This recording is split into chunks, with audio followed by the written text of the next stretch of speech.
एक गुरुजी ने एक चेला बनाया। चेले भी बड़े अद्भुत होते हैं। सो बड़ी नम्रता से गुरुदेव बैठा पास में था। तब तक गुरुजी ने कहा कि बेटा पानी बरस रहा है, गाय को बंधन से मुक्त करो, दूसरी जगह बांध। चेला बैठे बैठे बोला, गुरुजी जो स्वयं बंधन में पड़ा हो वो क्या किसी को बंधन से मुक्त कर सकता है? क्षमा करें गुरुदेव, ये मुझसे नहीं हो सकता। बंधन से मुक्त करना तो आपका काम है गुरुदेव। गुरुजी भी समझ गए कि चेला नहीं गुरु ही मिला है। अब गुरुजी ने कहा चेले से विवाद कौन करे, चलो। गुरुजी गए, गाय को की रस्सी खोलकर उसको दूसरी जगह छाया में बांध दिया। थोड़ी देर में गुरुजी फिर बोले, बच्चा बाहर जाके देख पानी बरस रहा है कि बंद हो गया है। चेला बोला, गुरुदेव ये बिल्ली आपके पास बैठी है, बाहर से ही आई है। आप तो इसके शरीर पर हाथ घुमाओ, शरीर गीला हो तो समझ लो पानी बरस रहा है, और शरीर सूखा हो तो समझ लो पानी बरसना बंद। गुरुजी फिर भी चुप रहे।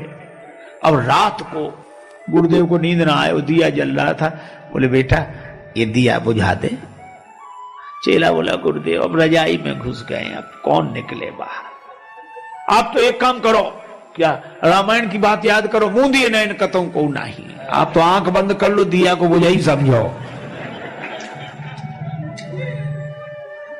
गुरुजी ने दिया बुझाया और सवेरे सवेरे एक भगत आया लड्डू लेकर, महाराज भगवान को भोग लगाओ, आप भी पाओ, सबको पवाओ। गुरुजी ने भगवान को भोग लगाया, बाल भोग लेकर बोले, बच्चा प्रसाद लेगा? सो दौड़ा दौड़ा आया। बोले, गुरुदेव मैंने आपकी तीन तीन आज्ञाएं नहीं मानी है, चौथी भी नहीं मानूंगा तो घोर पाप लगेगा। ये तो लाइए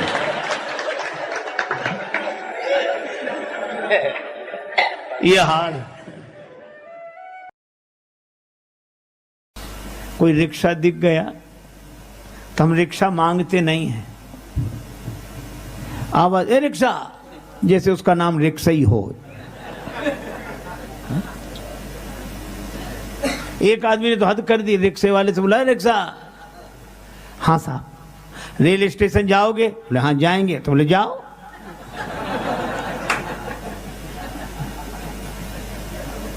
दो आदमी एक रिक्शे पर 2 घंटे बैठे, उतरकर उसे अठन्नी दे दी। रिक्शे वाले ने हाथ जोड़कर कहा, भैया ये तो कम है। दूसरा क्या कहते, कम है? अपना मकान लिख दें तुम्हारे नाम, जमीन लिख दें, बड़े कम। दूसरा क्या कहता, इसके मुंह मत लगो, इन लोगों को मुंह मत लगा करो, ये छोटे लोग हैं, चलो। ये हमारा व्यवहार है और भगवान राम का व्यवहार। आज्ञा नहीं दी, नाव मांगी, मांगी नाव। हे केवट अपनी नाव ले आओ, हमें पार कर दो। और नाव जब मांगी तो केवट के आंखों में आंसू आ गए। केवट ने कहा कि श्रम का मूल्यांकन इतना जिसके मन में हो वो नर नहीं हो सकता, नर रूप में भगवान ही हो सकते हैं। कहा ही तुम्हारा मरम मैं जाना। भगवान नाव मांग रहे हैं,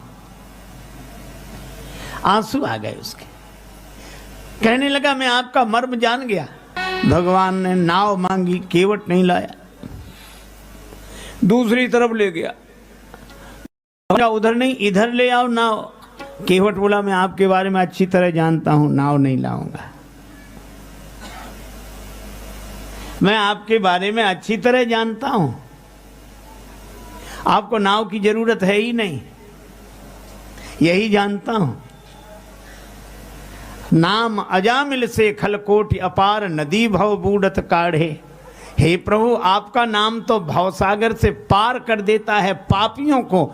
गंगा जी पार करने के लिए आपको नाव की कोई जरूरत नहीं है, मैं जानता हूं। पर भगवान कहते नाव ले आओ।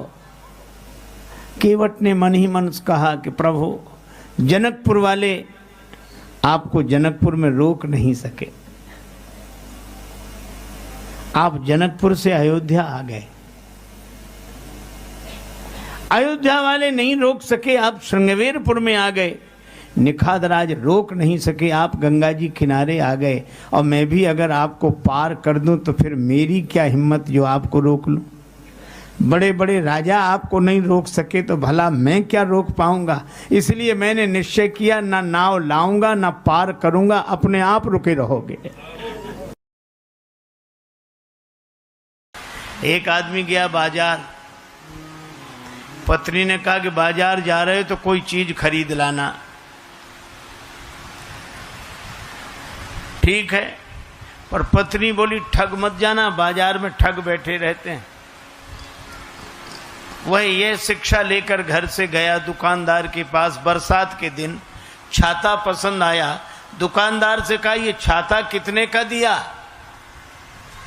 दुकानदार बोला 20 रुपए का, सस्ते का जमाना था। छाता कितने का दिया? बोला 20 रुपए का। तो वो तो घर से पढ़कर आया था, बोला हम तो 10 रुपए देंगे। दुकानदार समझ गया कि ग्राहक बड़ा चतुर है, तो बोला अब तुमसे क्या मुनाफा लें, दाम के दाम में ले जाओ, 16 रुपए निकालो और ले जाओ।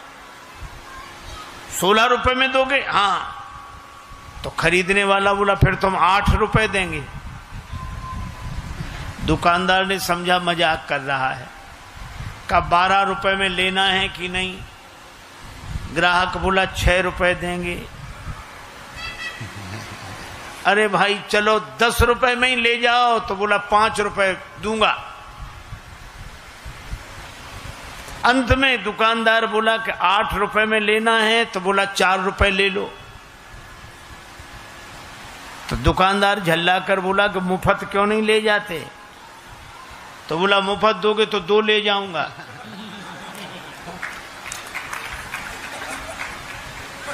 है? अब बोलो छाते जैसी चीज उसे मिली नहीं। क्यों नहीं मिली? क्योंकि वो किसी एक भाव में टिकता ही नहीं था। तो जब भाव में टिके बिना उसे छाता नहीं मिला, तो भाव में टिके बिना परमात्मा की छत्र छाया कैसे मिल जाएगी? भाव बिना बाजार में वस्तु मिले नहीं मोल, तो भाव बिना हरि क्यों मिले, इसलिए भाव सहित हरि बोल। विद्यार्थी से पूछा कि एक टीले पर 10 भेड़ें खड़ी हैं, तूफान आया तो 4 भेड़ें नीचे उतर गईं, तो टीले पर कितनी भेड़ें शेष रहीं? सबने कहा 6, सबने कहा 6। एक विद्यार्थी बोला एक भी नहीं। कहा क्यों? बोले जब एक भेड़ चलती है तो उसके पीछे जितनी भेड़ें होती सब चली जाती है, 4 उतर गई तो 6 क्या कर रही थी वहां? तो ये जो अनुभव की बातें हैं ये गणित से समझ में नहीं आती, अनुभव की बातें हैं। एक अध्यापक ने एक विद्यार्थी से पूछा कि तुम्हारे पिता हमसे 5,000 रुपए उधार लें 3 रुपए प्रति सैकड़ा ब्याज की दर से, तो 6 महीने बाद कितना लौटाएंगे, हिसाब लगा के बताओ। विद्यार्थी बोला सर 1 नया पैसा नहीं। अध्यापक ने डांट कर कहा क्यों रे, तुझे गणित नहीं आता है?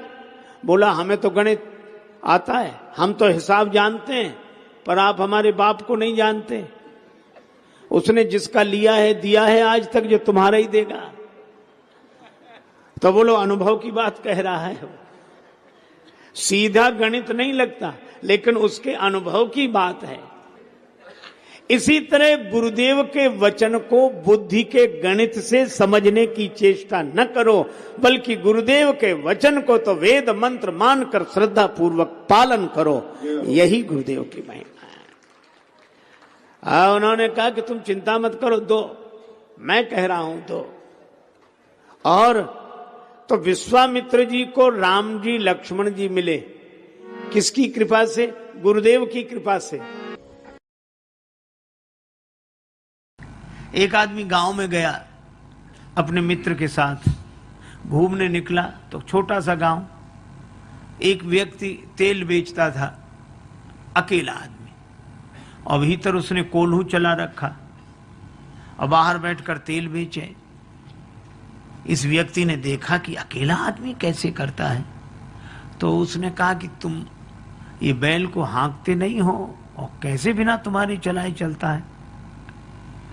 तो उस आदमी ने कहा कि बैल को मैं हाँक देता हूं और जब चलने लगता है तो बाहर आके बैठ जाता हूं, तो उसे पता नहीं लगता कि तुम पीछे हो। तेल बेचने वाले ने कहा हमने उसकी आंख पर पट्टी बांध रखी। सो तो ठीक है, लेकिन तुम बाहर बैठे हो, बैल अगर चलना बंद कर दे तो तुम्हें कैसे पता लगेगा? तेल बेचने वाला बोला हमने उसके गले में घंटी बांध रखी, चलना बंद होता घंटी बजनी बंद हो जाती, हम फिर जाके हाँक देते हैं। पर वो तार्किक मानने कोई तैयार नहीं। वो कहने लगा कि नहीं ये भी कोई बात नहीं हुई। कहा क्यों? कहा ऐसा भी तो हो सकता है कि बैल एक ही जगह खड़ा खड़ा गर्दन हिलाता रहे, एक ही जगह खड़ा खड़ा गर्दन हिलाता रहे तो भी तो घंटी बजेगी। तेल बेचने वाला हाथ जोड़ के बोला बाबूजी वह बैल है, आपकी तरह तार्किक नहीं है। ये तर्क वाले एक ही जगह खड़े खड़े गर्दन हिलाते हैं।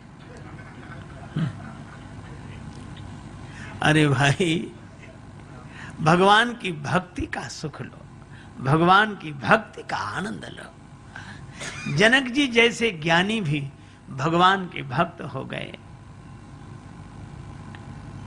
अच्छा देखो, एक और अद्भुत बात मैं आपसे बताऊं। श्री जनक जी ज्ञानी हैं, ज्ञानाभिमानी नहीं है, और ज्ञानी के यहां भक्ति प्रकट हुई। श्री सीता जी, अच्छा भक्ति की क्या पहचान है कि भक्ति प्रकट हुई? का भक्ति के प्रकट होते ही वर्षा होने लगी। वर्षा ऋतु रघुपति भगति तुलसी साल सुदास। भक्ति के कारण वर्षा होती है। आहा, जिसे एक बार जीवन में प्रभु का प्यार मिलता है उसे बस आंसुओं के हार का उपहार मिलता है। न पूछो उस दिल की बेकली का हाल मत पूछो, न तन से प्राण जाते हैं न प्राणाधार मिलता है। भला किसको दिखाएं मर्ज की बढ़ती हुई मंजिल, न कोई वैद्य मिलता है न कुछ उपचार मिलता है, और दूर रहने पर भी न जाने क्या क्या बात होती है।